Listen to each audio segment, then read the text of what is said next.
Bismillahirrahmanirrahim. Assalamualaikum warahmatullahi wabarakatuh. Innal hamdalillah hamdan yaliqu bi jalalihi wa 'azamatihi sultanihi hamdan lima qala Allah azza wa jalla fil Qur'anil Karim. Nahmaduhu wa nasta'inuhu wa nastahdihi wa natubu ilaihi wa na'udzu billahi min syururi anfusina wa min sayyiati a'malina may yahdihillahu fala mudilla lahu wa may yudlilhu fala hadiyalah. Asyhadu an la ilaha illallah wahdahu la syarika lah wa asyhadu anna Muhammadan abduhu wa rasuluhu alladzi la nabiyya wa la rasula ba'dah. Faqala Allah tabaraka wa ta'ala fi kitabihil karim ba'da na'udzu billahi minasy syaithanir rajim. Ya ayyuhalladzina amanu taqullaha haqqa tuqatih wa la tamutunna illa wa antum muslimun.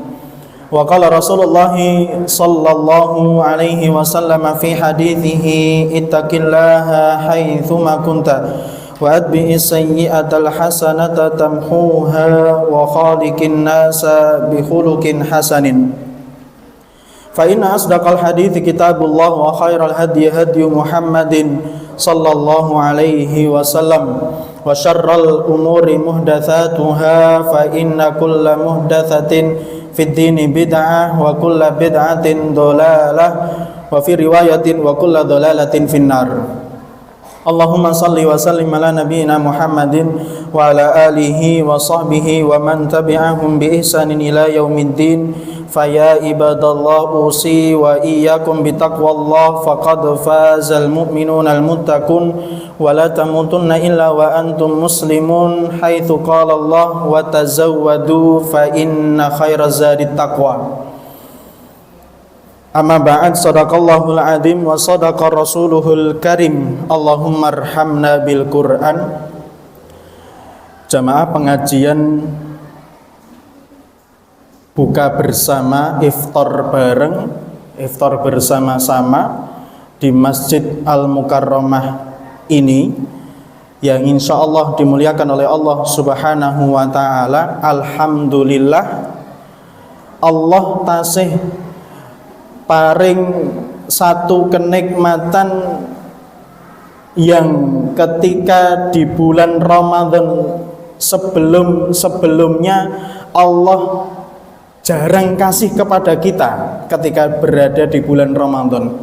Salah satunya adalah nikmat Allah turunkan hujan. Jawah niku nikmat napa musibah Bapak-bapak Ibu-ibu? Nikmat nggih, alhamdulillah.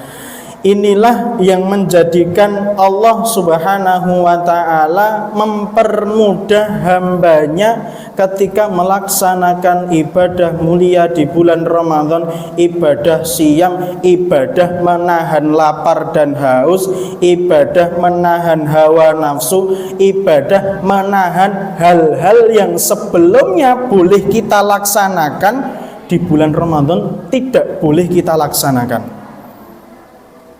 Karena kalau kita melihat bulan Ramadan itu dari kata penamaannya, mengapa bulan itu dinamakan dengan bulan Ramadan, maka akan kita dapati arti Ramadan dari bahasa Arab itu adalah lisyiddatir ramdha.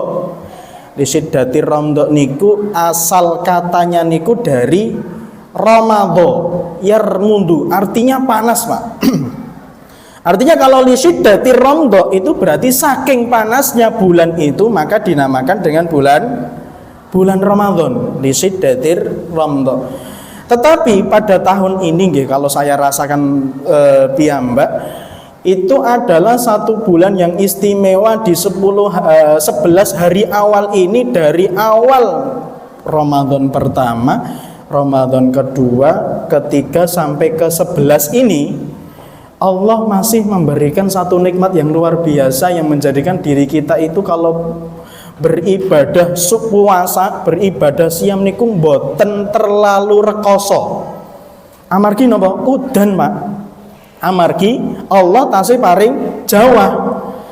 Ini adalah salah satu kemudahan yang Allah Subhanahu wa taala berikan kepada kita di tahun ini Ramadan. Di tahun ini Allah Subhanahu wa taala memberikan hujan yang luar biasa kepada kita. Walaupun beberapa kali beberapa tempat hujan deras itu membuat beberapa tempat menjadi banjir. Tetapi yang perlu kita sadari, ketika kita betul-betul melaksanakan ibadah itu dengan sekuat tenaga, dengan seikhlas mungkin, dengan disertai keyakinan bahwa puasa itu akan bermanfaat bagi diri kita di dunia maupun di akhirat, maka itulah yang Allah Subhanahu wa taala akan berikan kepada kita, diiringi dengan kemudahan-kemudahan. Allah Subhanahu wa taala berikan paring pertolongan ketika kita melaksanakannya.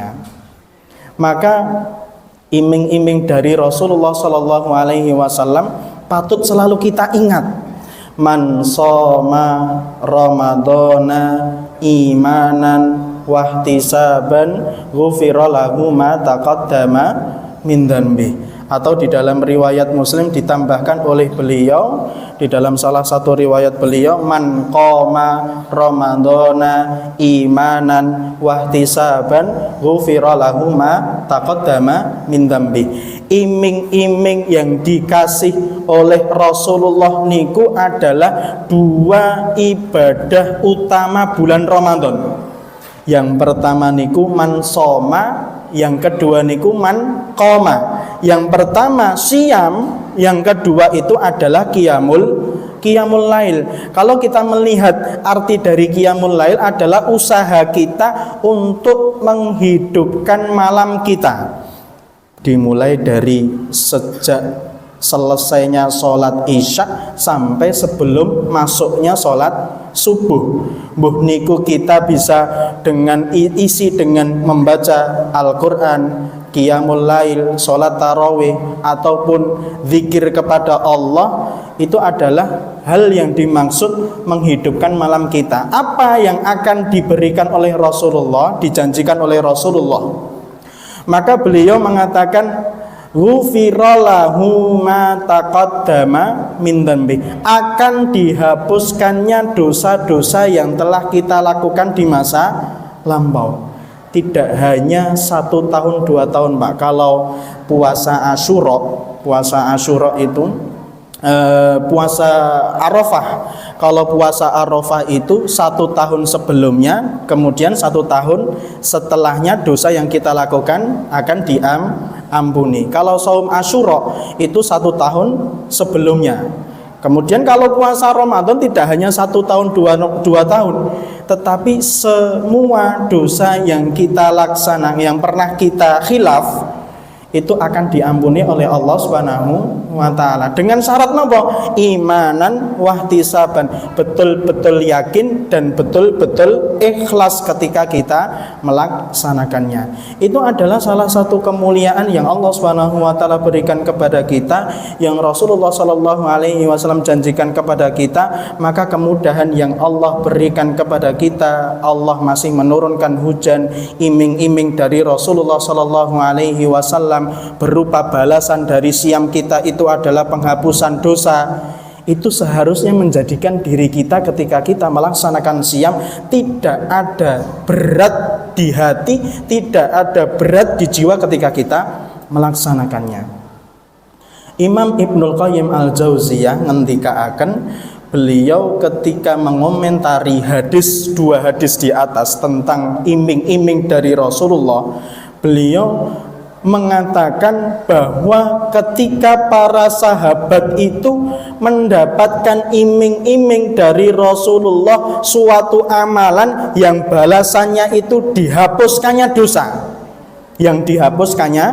dosa, satu amalan balasannya itu adalah dihapuskannya dosa, maka tidak ada satupun sahabat ketika melaksanakan ibadah itu akan merasa keberatan. Mereka akan senantiasa berlomba-lomba memaksimalkan ibadah tersebut. Salah satu contohnya adalah ibadah siam ini, akan dihapuskannya dosa-dosa yang telah kita lakukan di masa lampau. Contoh lainnya adalah ibadah haji. Ibadah haji itu kalau betul-betul kita usahakan menjadikan haji kita mabrur, akan dihapuskannya dosa seperti kita dilahirkan ketika waktu bayi. Ma'asyiral muslimin rahimani wa rahimakumullah, itulah para sahabat. Ketika Rasulullah Shallallahu Alaihi Wasallam memberikan iming-iming kepada mereka suatu amalan yang balasannya itu dihapuskannya dosa, maka para sahabat tidak akan sedetik pun di dalam hati mereka berat ketika melakukannya. Kulo tanglet bapak-bapak kali ibu-ibu tesih semangat siam nggih. Tesih alhamdulillah, semoga Allah masih memberikan kepada kita istiqomah, kemampuan sehat walafiat, kemudian di ujung Ramadan nanti kita menjadi salah satu orang yang beruntung ketika ditinggalkan bulan Ramadan. Karena salah satu orang yang rugi atau orang yang tidak beruntung itu seperti yang dijelaskan oleh Rasulullah ketika beliau itu naik mimbar, setiap menaiki 1, 2, 3 mimbar tingkatannya itu, beliau menyebutkan satu golongan yang diamini malaikat karena mereka akan mendapatkan kerugian. Salah satunya itu adalah orang yang ditinggalkan bulan Ramadan tetapi dosanya dereng diampuni oleh Allah Subhanahu wa ta'ala. Semoga kita menjadi salah satu orang yang kita berusaha dengan siam kita berusaha dengan amal ibadah kita, terleburnya dosa kita yang telah kita lakukan di masa lampau dengan ibadah siam yang kita laksanakan. Maka PR-nya apa? PR-nya adalah kita memperhatikan sabda Rasulullah tadi, man shoma ramadhana imanan wahtisaban ghufira lahu ma taqaddama min dzanbi. Kita siamnya itu dengan 2 syarat. Imanan itu artosipun adalah kita betul-betul yakin bahwa syariat Allah Subhanahu wa taala itu baik untuk diri kita, baik untuk maslahat duniawi ataupun maslahat ukhrawi. Kemudian syarat yang kedua adalah ihtisaban.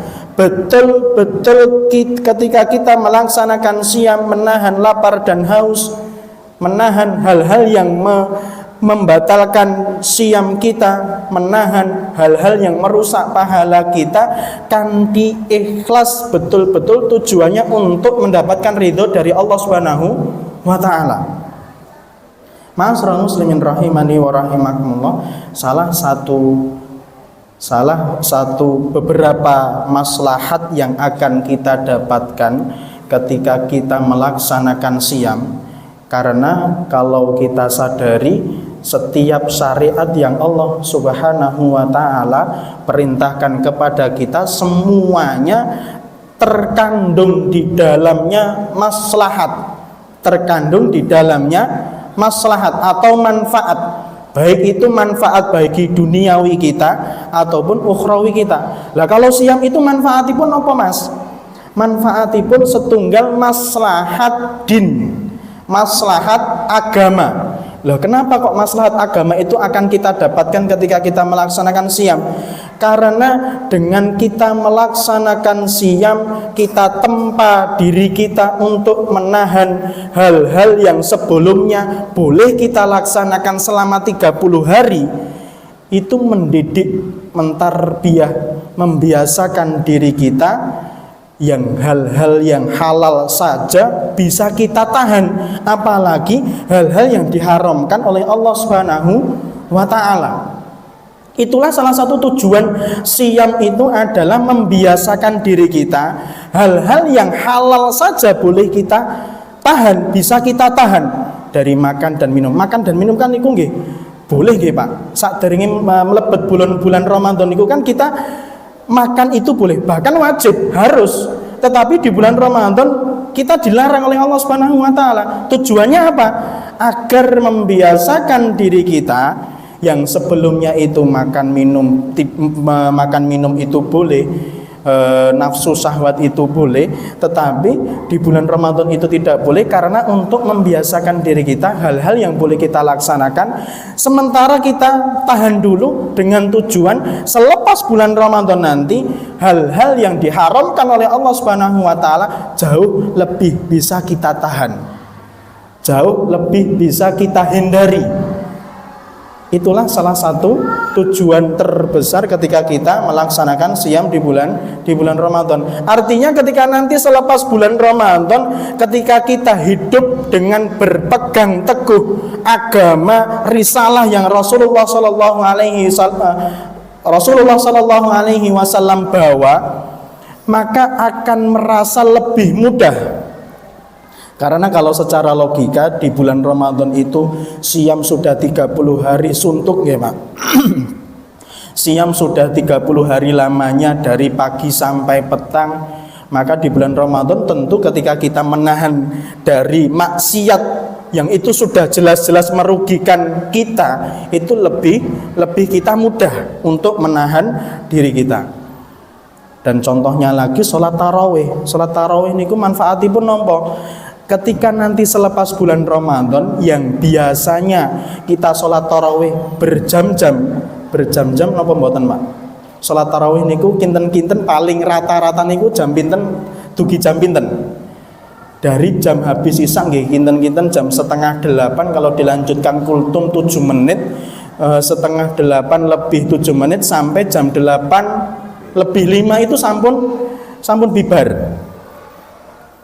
Itu untuk membiasakan kita ketika nanti selepas bulan Ramadan sholat berjamaah di masjid itu terasa lebih ringan. Karena apa? Di bulan Ramadan selama 30 hari sudah kita biasakan sholat tarawih berjam-jam. Itu adalah salah satu manfaat ketika kita melaksanakan siam di bulan Ramadan. Itu maslahat din, maslahat agama. Kemudian juga manfaat ketika kita siam itu adalah salah satunya adalah manfaat atau maslahat jiwa.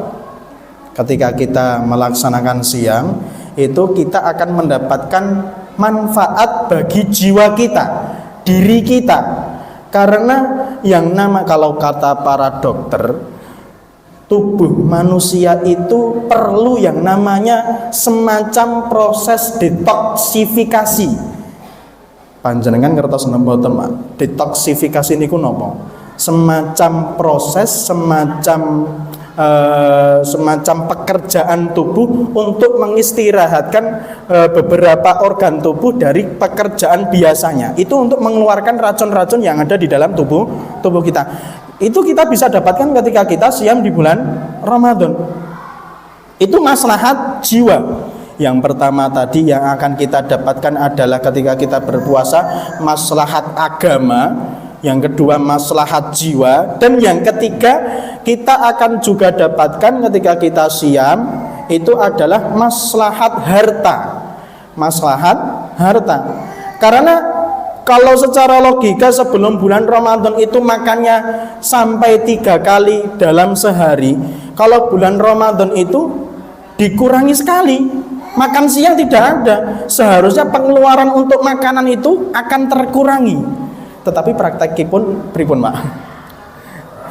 Tetapi tidak mengapa, karena dari situlah sebenarnya Allah Subhanahu wa taala memberikan satu konsep agar kita dari siam yang kita laksanakan kita mendapatkan maslahat yang Allah Subhanahu wa taala kehendaki buat kita. Itulah manfaat-manfaat maslahat puasa yang akan kita dapatkan ketika kita melaksanakan siam itu betul-betul dengan maksimal.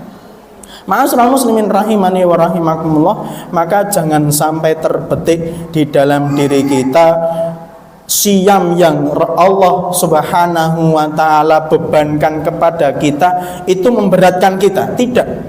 Tetapi siam yang Allah Subhanahu wa taala contohkan kepada kita, yang bebankan kepada kita, itu merupakan istilahnya Allah itu mewajibkan kita agar senantiasa hidup yang sehat, memelihara jiwa kita, memelihara agama kita, memelihara harta duniawi kita, yaitu dengan puasa tadi. Ma'asyiral muslimin rahimani wa rahimakumullah, maka tidak henti-hentinya kita berdoa kepada Allah agar kita selalu dimudahkan di dalam kita beramal ibadah, khususnya di bulan Ramadan. Iyyaka na'budu wa iyyaka nasta'in. Syekh Abdurrahman As-Sa'di ngendika, mengapa iyyaka na'budu, kata iyyaka na'budu diletakkan sebelum iyyaka nasta'in. Hanya kepadamulah kami menyembah terlebih dahulu, baru setelah itu ada kalimat hanya kepadamulah kami meminta pertolongan. Artosipun apa? Hikmahipun apa? Beliau ngendikan bahwa sejatinya seorang hamba ketika beramal ibadah, ketika melakukan suatu amal ibadah, tidak akan sempurna amal ibadah itu kecuali ada pertolongan dari Allah Subhanahu wa ta'ala. Maka ketika kita membaca Al-Fatihah itu iyyaka na'budu dulu, baru setelah itu iyyaka nasta'in. Ibadah itu diiringi dengan pertolongan dari Allah Subhanahu wa ta'ala. Ma'asyiral muslimin rahimani wa rahimakumullah. Kemudian salawat serta salam semoga senantiasa tercurah limpahkan kepada junjungan kita Nabi Agung Nabi Muhammad sallallahu alaihi wasallam, insan yang pernah Allah Subhanahu wa ta'ala ciptakan di muka bumi ini sebagai insan yang paling mulia, yang tindak tanduknya, perbuatan beliau, perkataan beliau, bahkan diamnya beliau kita jadikan sebagai suri tauladan. Semoga kita menjadi orang-orang yang selalu berpegang teguh dengan sunnah beliau, mencintai beliau. Dengan usaha itu kita berdoa agar kita digolongkan menjadi orang-orang yang beruntung nanti di akhirat, mendapatkan syafaat beliau di hari kiamat kelak. Amin, Allahumma amin. Ma'asyiral muslimin rahimani wa rahimakumullah. Pada pertemuan sore kali ini saya ingin sedikit menyampaikan tentang tentang tiga hal utama. Dari tiga hal tersebut, yang pertama adalah keberkahan di dalam bulan Ramadan. Kemudian hal yang kedua adalah kita harus meningkatkan bacaan Al-Quran kita. Nanti alasannya mengapa nanti saya sebutkan. Kemudian yang ketiga adalah doa istimewa yang bisa kita lantunkan sebagai hamba yang beriman. Tiga itu yang ingin saya sampaikan. Semoga nanti waktunya tidak kurang ya Pak. Semoga lebih insya Allah. Ma'asyiral muslimin rahimani wa rahimakumullah. Yang pertama, keberkahan waktu di dalam bulan Ramadan. Allah Subhanahu wa ta'ala ketika kita diperintahkan untuk melaksanakan siam di bulan Ramadan, Rasulullah sallallahu alaihi wasallam itu mensunnahkan kita, menganjurkan kita untuk jangan tinggalkan waktu sahur untuk menyantap hidangan yang sudah kita sediakan. Seminimal-minimalnya adalah kita meneguk satu air minum, air putih dengan satu tegukan. Ma'asyiral muslimin rahimani wa rahimakumullah, banyak keberkahan yang Allah Subhanahu wa ta'ala berikan kepada kita ketika kita berada di bulan Ramadan. Salah satunya adalah niki, keberkahan yang akan kita dapatkan di waktu sahur kita. Rasulullah Shallallahu Alaihi Wasallam bersabda, tasahharu fa inna fis sahuri barokatun. Makan sahurlah kalian karena di dalam waktu sahur itu akan kalian dapati keberkahan. Ma'asyiral muslimin rahimani wa rahimakumullah, barokah apa yang dimaksud oleh Rasulullah sallallahu alaihi wasallam? Pertanyaannya itu, keberkahan apa yang dimaksud di dalam Rasulullah sallallahu alaihi wasallam menganjurkan kepada kita untuk makan sahur? Ma'asyiral muslimin rahimani wa rahimakumullah, maka sebelumnya akan kita dapati dulu ketika Allah Subhanahu wa taala berbicara tentang waktu sahur di dalam Al-Qur'an. Allah Subhanahu wa taala berbicara waktu sahur di dalam Al-Qur'an hanya berada di dua tempat. Yang pertama di Quran surat Ali Imran, dan yang kedua adalah di Quran surat Az-Zariyat. Di Quran surat Ali Imran Allah Subhanahu wa taala berfirman, wal mustaghfirina bil ashar. Orang-orang yang beristighfar meminta ampun kepada Allah di waktu sahur mereka. Kemudian di surat Az-Zariyat Allah Subhanahu wa taala dengan diksi yang hampir sama, dengan perkataan yang hampir sama, dengan kalimat yang hampir sama, Allah Subhanahu wa taala berfirman, wabil asharihum yastaghfirun. Artinya sama, orang-orang yang mengkhususkan waktu di waktu sahur mereka untuk beristighfar kepada Allah Subhanahu wa taala.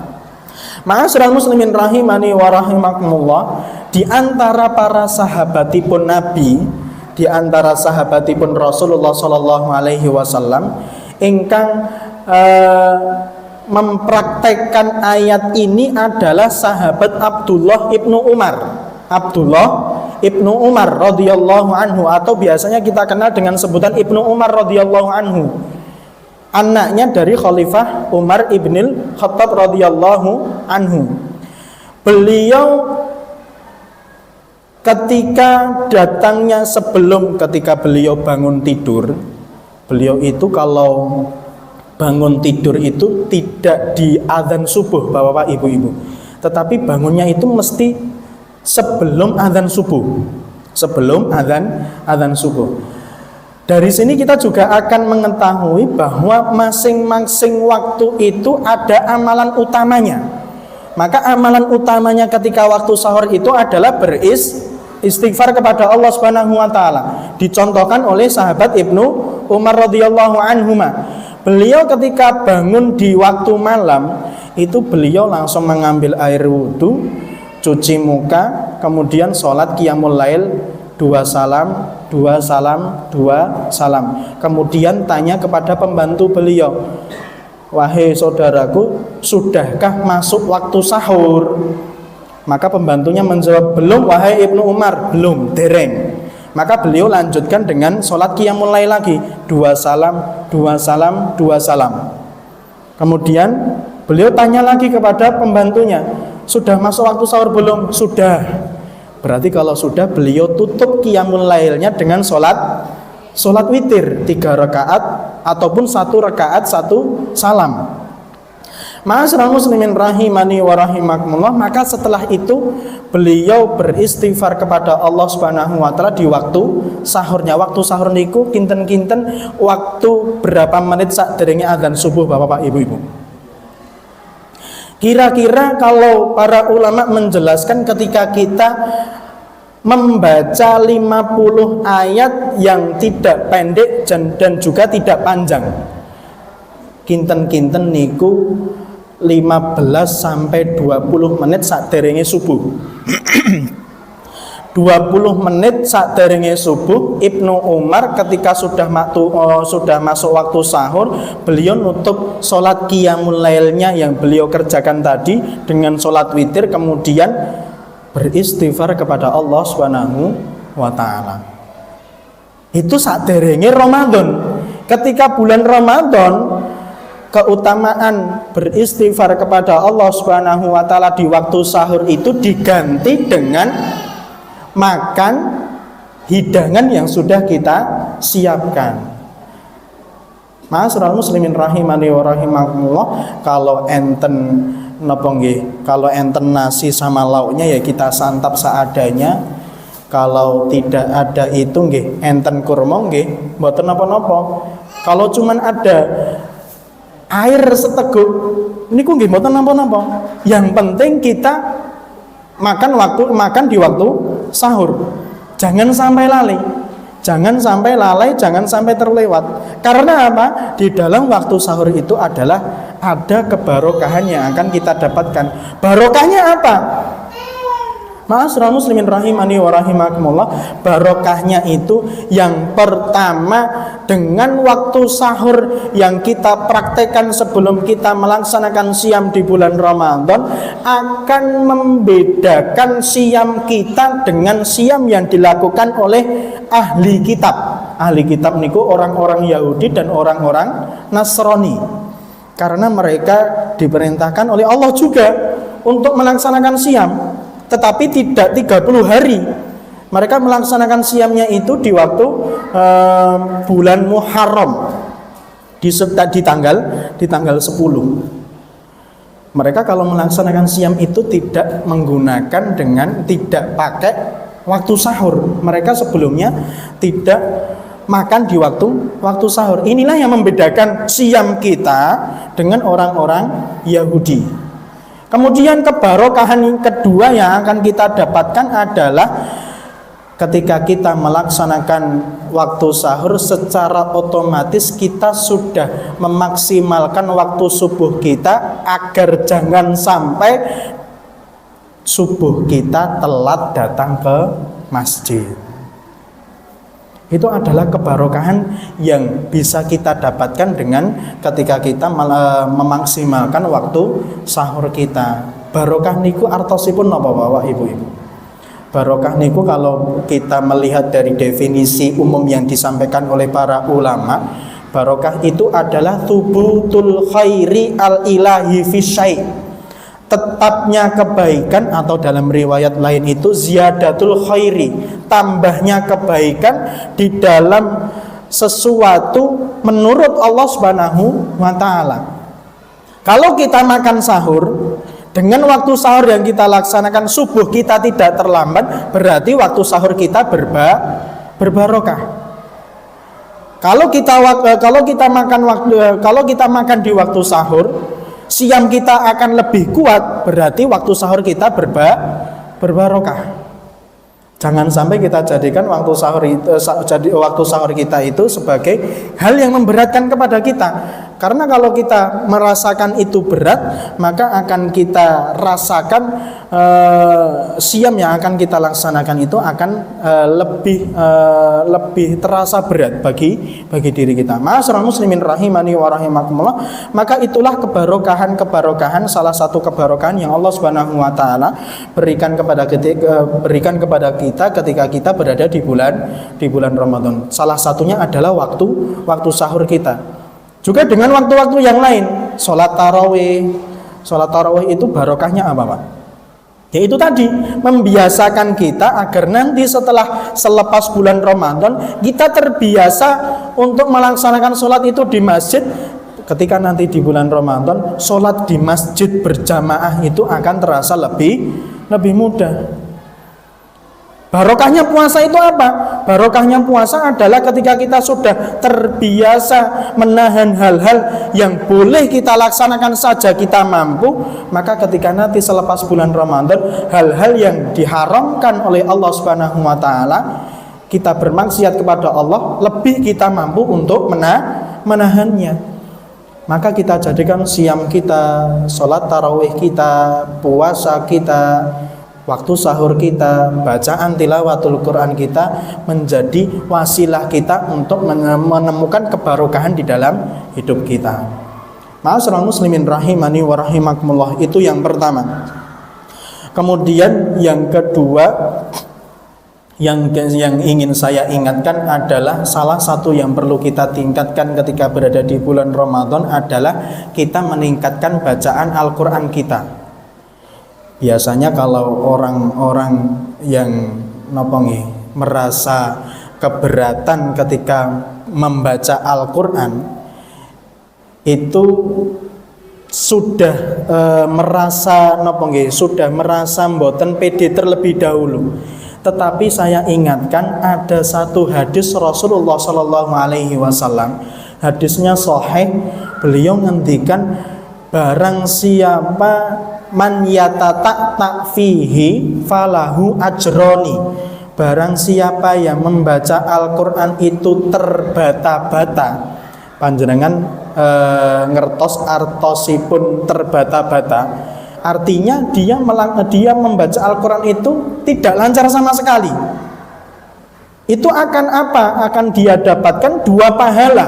Kata Rasulullah Sallallahu Alaihi Wasallam, falahu ajroni, 1 pahala karena dia susahnya membaca Al-Quran tadi, atau dia masih belajar, dan 1 pahala karena dia membaca Al-Quran.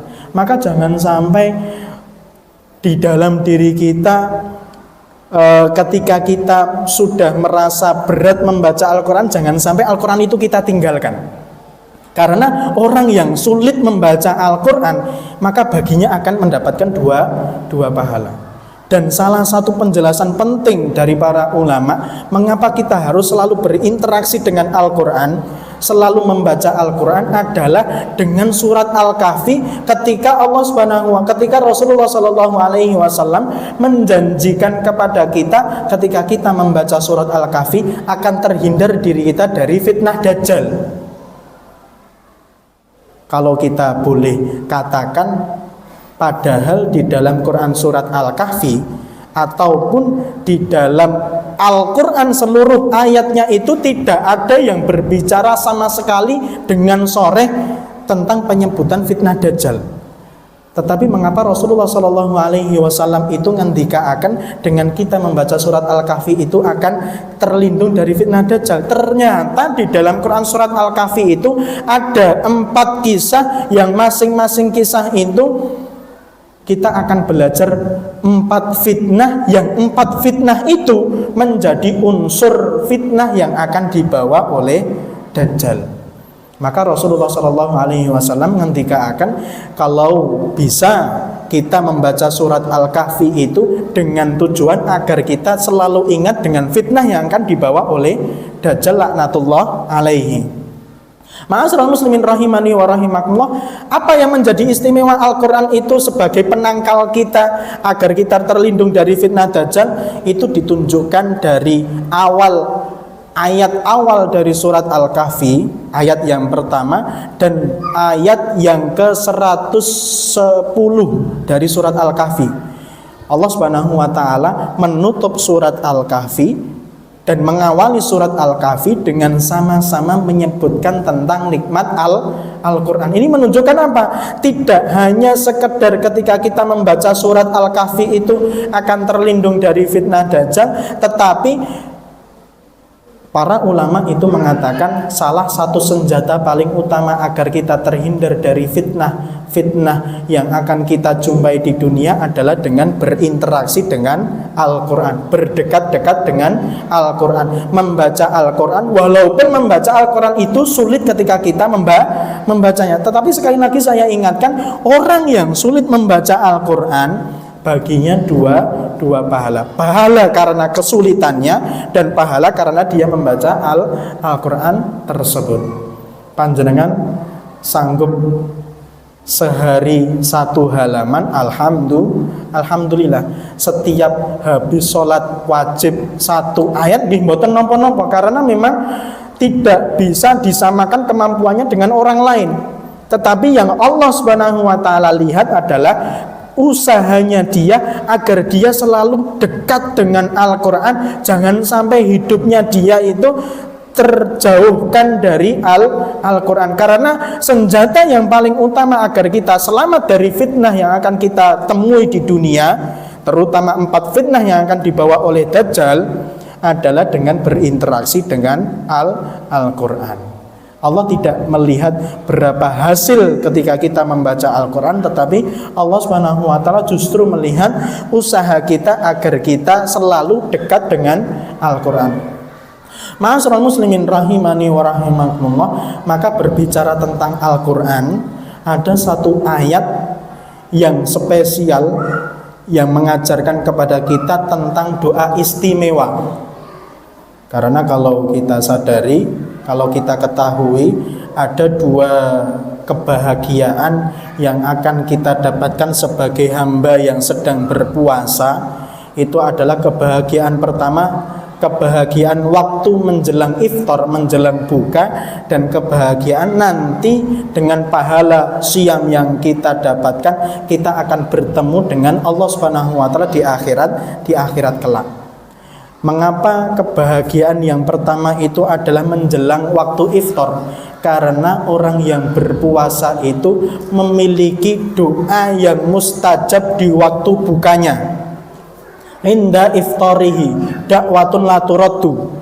Sebuah doa yang akan besar kemungkinan akan diijabahi oleh Allah Subhanahu wa taala, yaitu adalah doa yang kita lantunkan ketika kita waktu berbuka. Maka ada satu doa istimewa yang Allah Subhanahu wa taala sebutkan dan Allah sendiri abadikan di dalam Al-Qur'an. Di dalam Quran surat Al-Ahqaf ayat yang ke-15.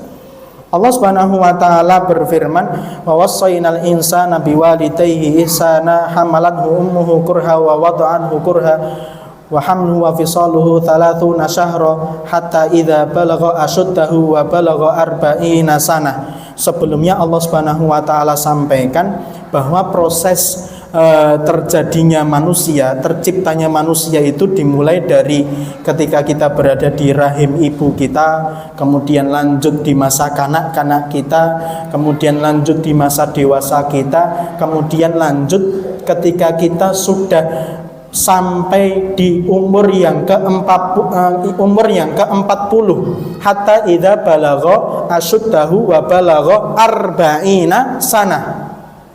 Maka secara jelas, secara khusus Allah Subhanahu wa taala mengajarkan doa spesial ini bagi orang yang umurnya 40 tahun atau lebih.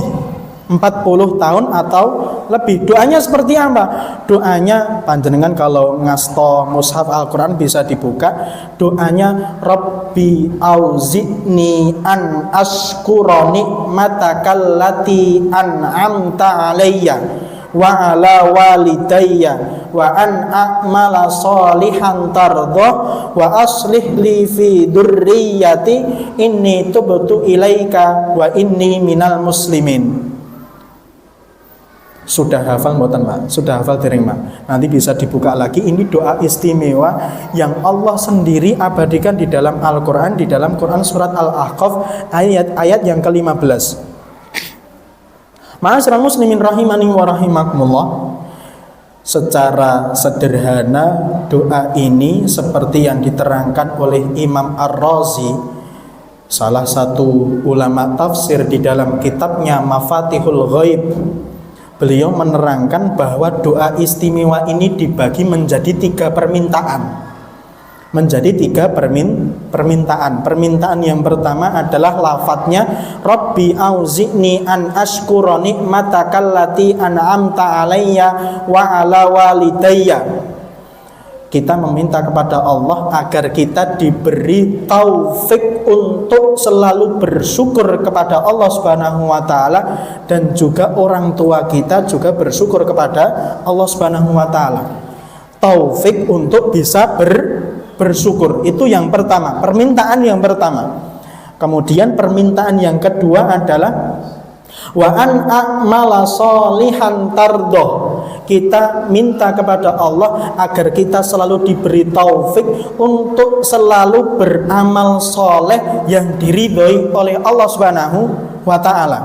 Kemudian permintaan yang ketiga adalah wa aslih li fi dzurriyyati, adalah taufik agar anak keturunan kita menjadi anak keturunan yang soleh dan solehah. 3 permintaan. Permintaan pertama, taufik agar kita bisa bersyukur. Permintaan yang kedua, taufik agar kita selalu bisa beramal soleh yang Allah ridhoi. Kemudian permintaan yang ketiga adalah taufik agar anak-anak kita menjadi anak keturunan yang soleh dan solehah. Ma'asyiral muslimin rahimani wa rahimakumullah, perlu kita ketahui seperti yang beliau Imam Ar-Razi sebutkan di dalam kitabnya, dari 3 permintaan ini, kita antara permintaan yang pertama dengan permintaan yang kedua. Permintaan yang pertama apa Pak? Kita minta kepada Allah agar kita bersyukur, itu permintaan yang pertama. Permintaan yang kedua adalah kita beramal soleh. Antara bersyukur dengan beramal soleh.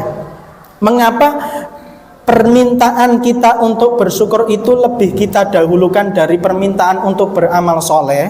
Karena seperti yang beliau katakan, ini menunjukkan amalan hati, amalan ibadah yang ada di dalam hati itu lebih utama dari amal anggota badan. Amal anggota badan itu nama Pak? Nggih, jelas salat, puasa, zikir yang terlihat oleh mata. Kalau amalan hati yang berada di dalam hati kita, hasad, iri, dengki, cinta, roja, dan lain sebagainya. Amalan hati itu lebih penting dari amalan anggota badan.